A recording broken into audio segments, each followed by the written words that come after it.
Hello students, welcome to basics academy.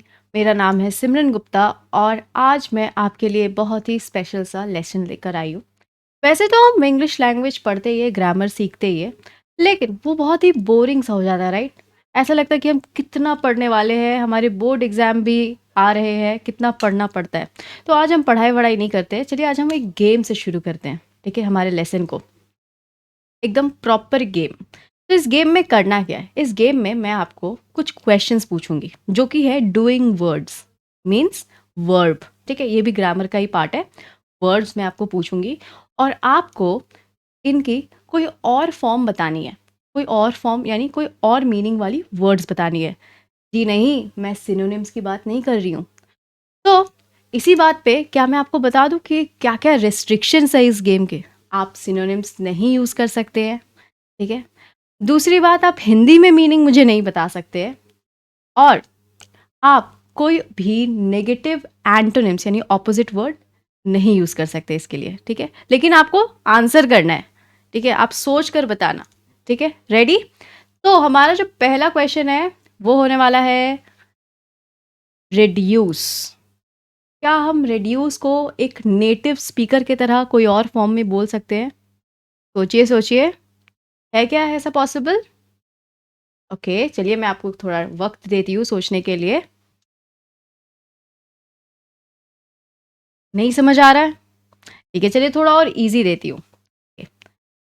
Continue, the word is continue. कुछ click किया mind में? कुछ आ रहा है समझ में? कोई भी वर्ड ऐसा? अच्छा, वो 2 वर्ड्स भी हो सकता है, 3 वर्ड्स भी हो सकता है, ठीक है?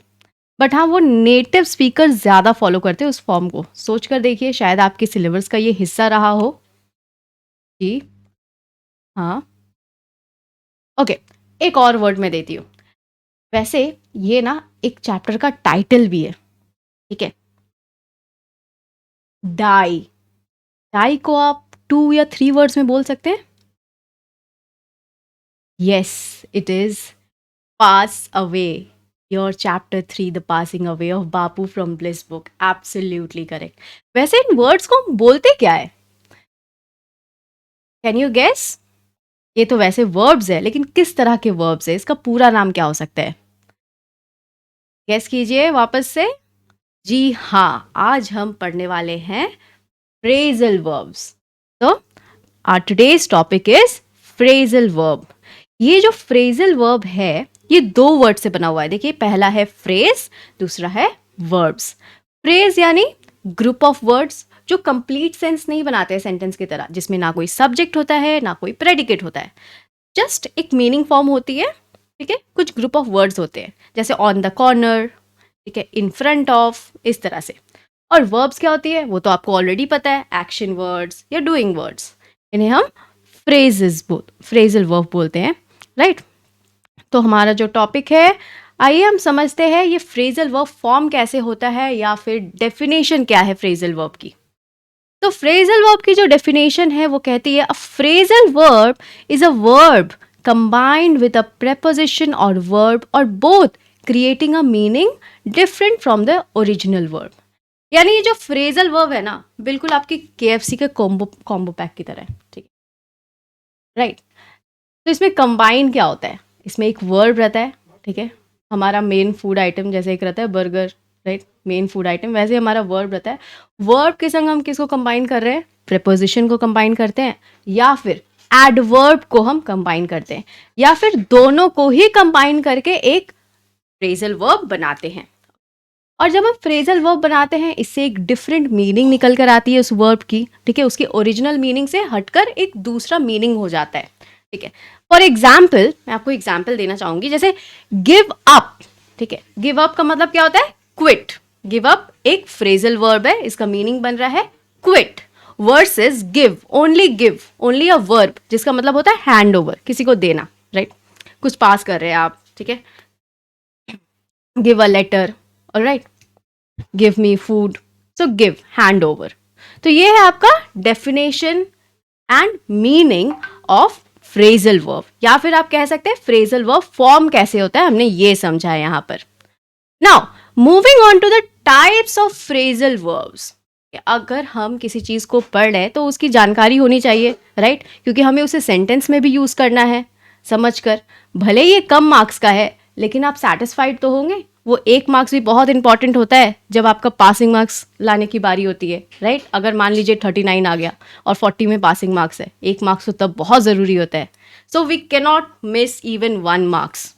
Alright, so moving on to the types of phrasal verb. Our first phrasal verb is transitive phrasal verb. Transitive word आपने सुना होगा क्योंकि ये वर्ब जो एक्चुअल वर्ब है हमारा पार्ट्स ऑफ स्पीच में, उसका भी एक टाइप होता है ट्रांजिटिव वर्ब। सिमिलर वे में यहाँ पर है हमारा transitive phrasal verb.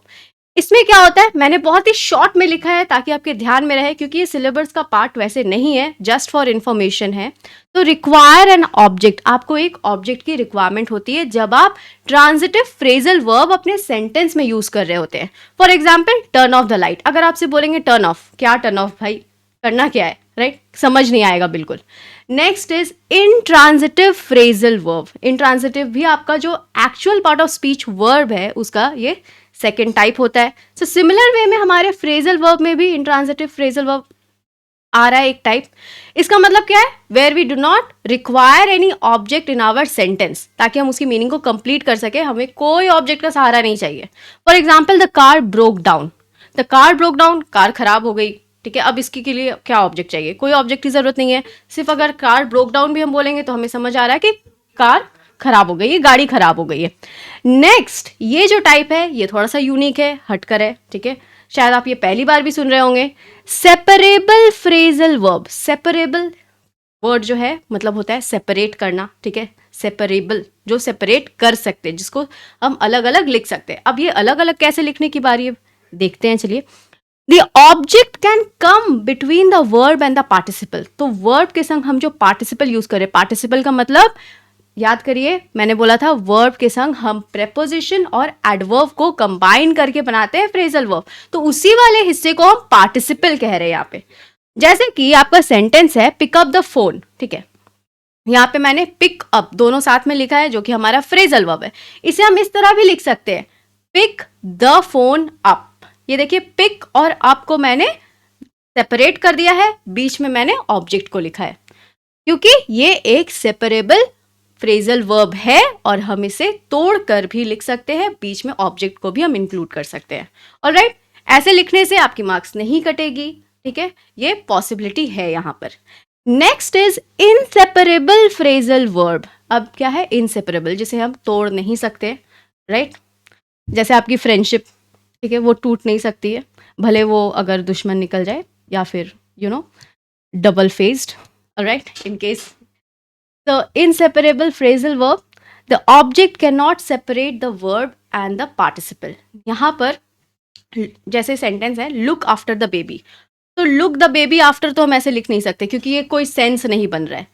That's why this is inseparable phrasal verb, ठीक है। ये वाली पार्ट को अच्छे से ध्यान में रखिएगा, ऑलराइट, पढ़ते वक्त। ओके, नेक्स्ट मैंने कुछ सेंटेंसेस दिए हैं, ठीक है।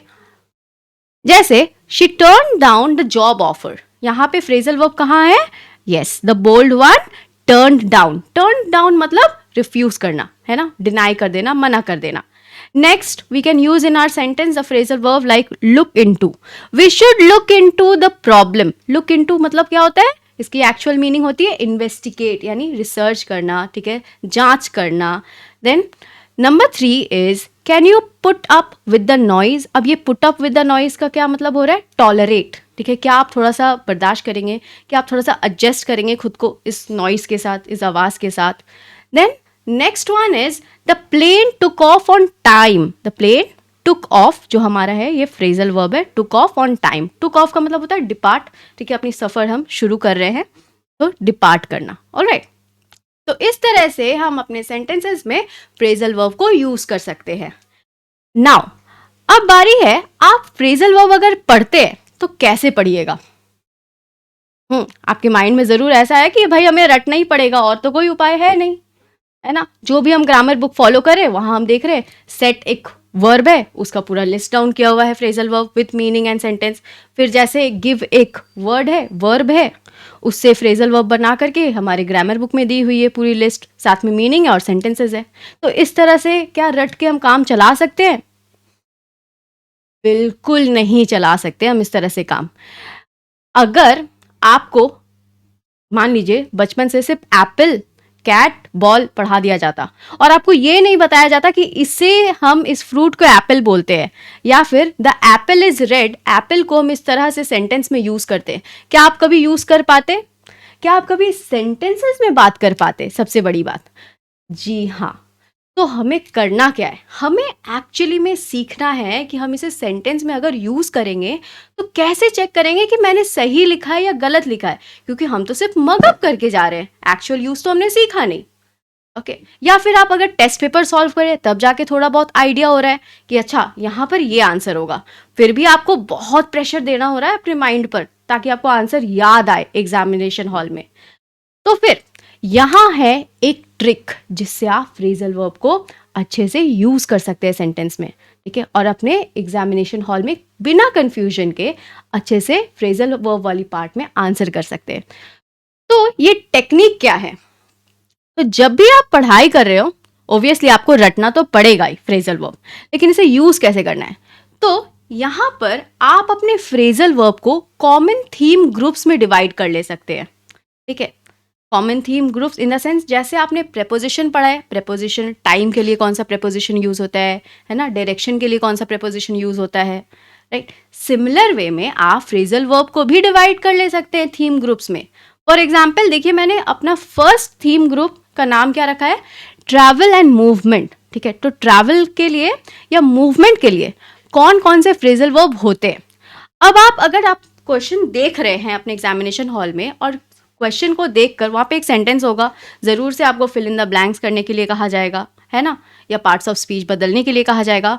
अगर आप सेंटेंस की कॉन्टेक्स्ट को यानी सिचुएशन जो वहाँ पे दिया गया है अच्छे से अगर समझ लेंगे तो समझ लीजिए आप आराम से इजीली फ्रेजल वर्ब वाली क्वेश्चन अटेंड कर सकते हैं। तो करना बस इतना ही है, आपको सिचुएशन को समझना है अपने क्वेश्चन के और अपने थीम ग्रुप्स जो आपने डिवाइड किए फ्रेजल वर्ब की उसे माइंड में रखनी है। ऑलराइट, तो शुरू करें हमारे theme division. So travel and movement के लिए क्या क्या हो सकता है? मैंने यहाँ पे कुछ एग्जांपल्स लिए फ्रेजल वर्ब की, जैसे गेट ऑन। गेट ऑन का मतलब होता है टू बोर्ड अ व्हीकल, किसी व्हीकल पे सवार होना, ठीक है। जैसे for example we need to get on the bus quickly, हमें बस पर जल्दी से चढ़ जाना चाहिए, get on. Alright, then take off, ठीक है, that means to leave the ground. Basically ये एरोप्लेन के लिए होता है, ठीक है, जब वो उड़ती है, उड़ान भरने वाली होती है। For example the plane took off on time. Alright, so see took off, इस तरह से हमने यहाँ पे यूज किया है ट्रैवल के लिए या मूवमेंट के लिए। Next is check in. Check in का मतलब क्या हो रहा है? To register at a hotel और airport. For example we checked in at the hotel around 6 PM, ठीक है, कहीं पे आप एंटर कर रहे हैं किसी होटल में या एयरपोर्ट में, वहाँ पे आप अपना नाम दर्ज करा रहे हैं तो उसे हम रजिस्टर करना बोलते हैं। अब देखिए मैंने यहाँ पे चेक इन को लिखा है चेक्ड इन, जो कि एक पास्ट टेंस है, ओके, ऑफ द वर्ब। तो एग्जैक्टली जैसा फ्रेजल वर्ब है उसे हमें वैसे कॉपी नहीं करना है, वापस से हमें क्वेश्चन की सिचुएशन जो दी गई है उस सेंस को समझना है और टेंसेस में भी चेंजेस लानी है, तभी आपकी जो आंसर है वो करेक्ट होगी। तो इस बात का भी ध्यान रखें, ठीक है। Next is set off. Set off means to begin a journey, अपने सफर की शुरुआत करना। जैसे we set off early to avoid traffic. Alright, so ये था हमारा कॉमन थीम ग्रुप का first theme group, that was travel and movement. Next चलिए मूव करते हैं हमारे नेक्स्ट ग्रुप पे। ये है डेली एक्टिविटीज जो हम अपने लाइफ में रेगुलर करते हैं, हमारी regular habits. For example wake up, सुबह जागना, okay, that means to stop sleeping, नींद से जाग गए भाई, नहीं सो नहीं रहे हैं। For example I wake up at 6 AM every day, मैं हर रोज सुबह 6 बजे उठता हूँ या जागता हूँ। देन टर्न ऑन और turn off. For example turn off या टर्न ऑन लाइट्स के लिए यूज कर रहे हैं, है ना, बत्ती बुझाना या बत्ती जलाना। टू स्टार्ट और स्टॉप अ डिवाइस, कोई डिवाइस मशीन को भी स्टार्ट कर रहे हैं या बंद कर रहे हैं तो उसके लिए भी हम यूज कर सकते हैं टू स्टार्ट और स्टॉप अ डिवाइस। एग्जाम्पल में मैंने लाइट्स की एग्जाम्पल दी है, आपको ज्यादा अच्छा समझ आएगा, बेहतर समझ आएगा, आप रिलेट भी कर सकेंगे। Please turn off the lights when you leave, please turn off the lights when you leave. जब आप निकल रहे हैं, घर से बाहर जाते हैं, तो आपको क्या करना पड़ता है, इलेक्ट्रिसिटी हमें सेव करनी चाहिए, ऑब्वियसली ये बहुत ज़रूरी बात है, ठीक है। तो लाइट्स को निभा देना चाहिए, बुझा देना चाहिए। Next, eat out means to dine at a restaurant, restaurant में जाके बाहर खाना खाना, डाइन आउट।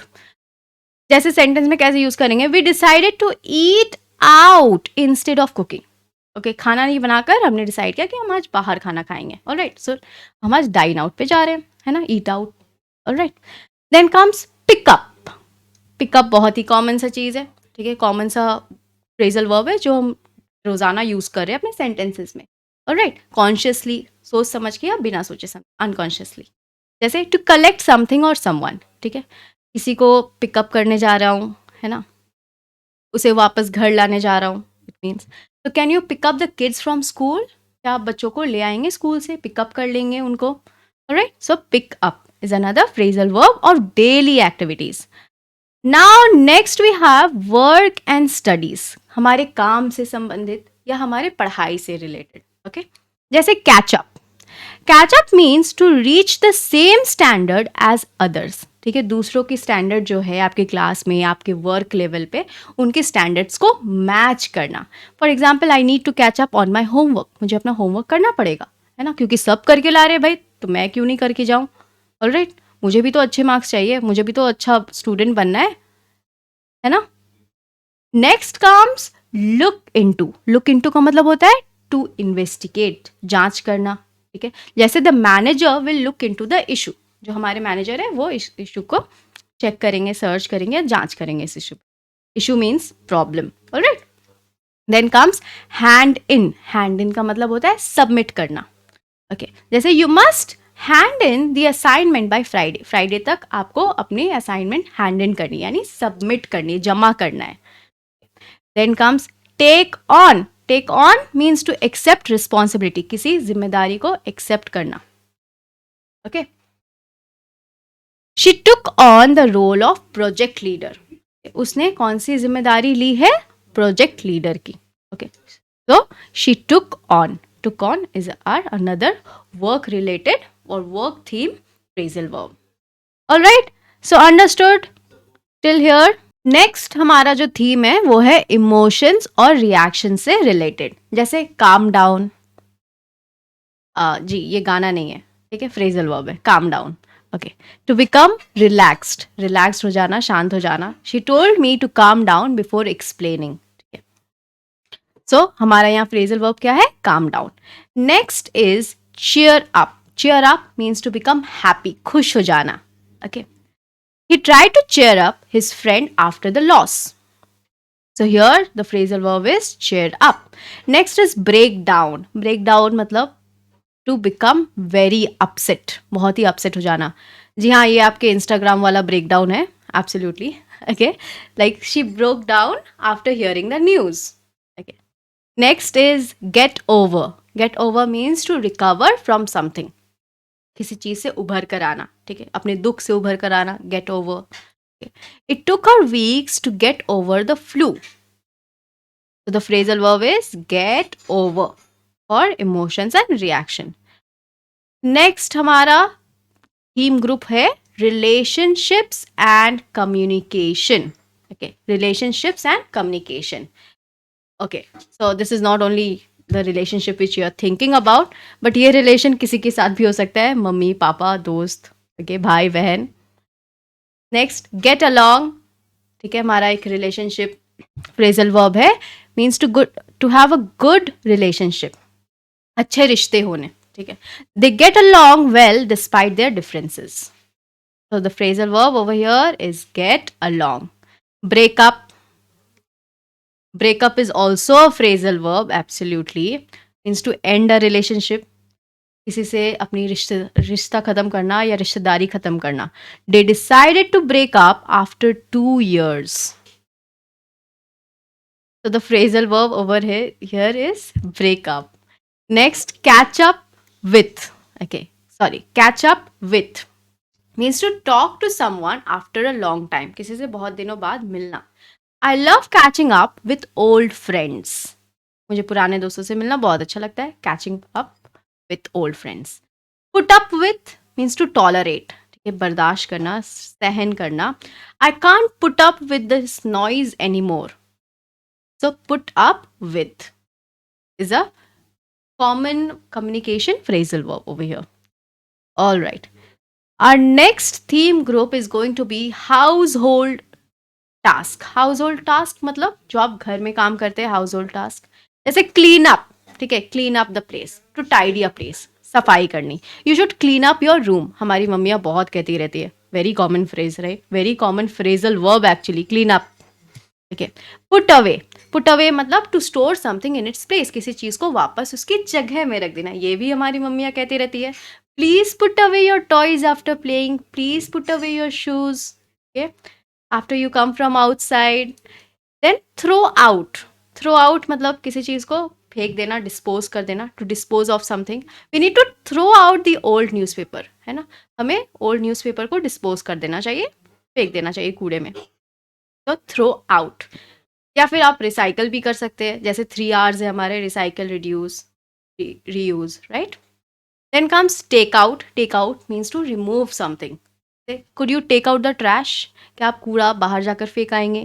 तो take out is again your phrasal verb over here. Okay. And the next theme group we have is about health and fitness. Okay, are you a gym freak? So health and fitness. Pay attention here. Workout. सबसे पहला है workout मतलब to exercise. Exercise करना. I work out every morning at the gym. Then cut down on. ठीक है, किसी चीज़ को कम करना, नहीं खाना किसी चीज़ को. ठीक है, कोई न्यूट्रिशन है जो आपको नहीं चाहिए, आप उसको कट डाउन कर सकते हैं. जैसे कि sugar. He needs to cut down on sugar. Basically हम शुगर अवॉइड करते हैं, तो cut down on. Then comes warm up. Warm up means to prepare your body for exercise. Exercise करने से पहले आप वार्म अप करते हैं. Always warm up before running. And the last one is give up. Means to stop a habit. आपको बहुत चीज़ें give up करनी होती है, जैसे फास्ट फूड नहीं खाना होता है, right. Give up. She gave up smoking last year. Smoking वगैरह जो बैड हैबिट्स है उसे आपको गिव अप करना होता है if you are a fitness freak. All right. So these are the health and fitness phrasal verbs. So next theme group is money and shopping. Okay. So girls basically pay attention. Money and shopping. We are going to talk about shopping. Yes. Save up is our first phrasal verb. Means to accumulate money. इकट्ठा करना. ठीक है. सारे पैसे को इकट्ठा करना. I am saving up for a new laptop. मैं नई लैपटॉप खरीदने के लिए पैसे इकट्ठा कर रही हूँ या इकट्ठा कर रहा हूँ. Run out of. Run out of means to exhaust a supply. किसी चीज़ की सप्लाई खत्म हो जाना. ठीक है. We ran out of milk this morning. मेरे घर में मिल्क खत्म हो गया. Ran out of milk. Pay off. Pay off means to finish paying a डेप्थ. अपने कर्ज मुक्त होना. ठीक है. कर्ज, सारे पैसे चुका देना कर्ज के. He finally paid off his car loan. And the last one is splash out on. Means to spend a lot of money on something. जैसे they splashed out on a luxury vacation. उन्होंने बहुत खर्च किए अपने luxury vacation के लिए. And these were your money and shopping theme group phrasal verbs. तो hopefully ये ट्रिक आपको बहुत पसंद आया होगा, राइट. इस तरह से आप पढ़ सकते हैं, अपने फ्रेजल वर्ब को याद रख सकते हैं और अपने सेंटेंसेस में यूज़ कर सकते हैं. अगर आप चाहे आप खुद से भी इस तरह के थीम ग्रुप जनरेट करके चार्ट बना सकते हैं जिसे आप याद रखेंगे, है ना. खुद से अपने आंसर्स में यूज़ कीजिए. स्पोकन इंग्लिश यानी बात कर रहे हैं, इंग्लिश को प्रैक्टिस कर रहे हैं बोलते वक्त, तब आप यूज़ कर सकते हैं. अगर आप फ्रेजल वर्ब बोलते हैं ना, तो आपका जो फ्लुएंसी है बिल्कुल नेटिव स्पीकर, जो एक्चुअल इंग्लिश बोलने वाले लोग हैं ना, उनकी तरह भी हो सकता है. ऑलराइट. तो ये सिर्फ आपके एग्जामिनेशन में नहीं हेल्प करेगी, बट आपकी कम्युनिकेशन स्किल्स को भी बेहतर बनाएगी. एंड स्टिल अगर फिर भी आपको कोई डाउट है तो प्लीज़ कमेंट कीजिए और हम मिलते हैं नेक्स्ट वीडियो में.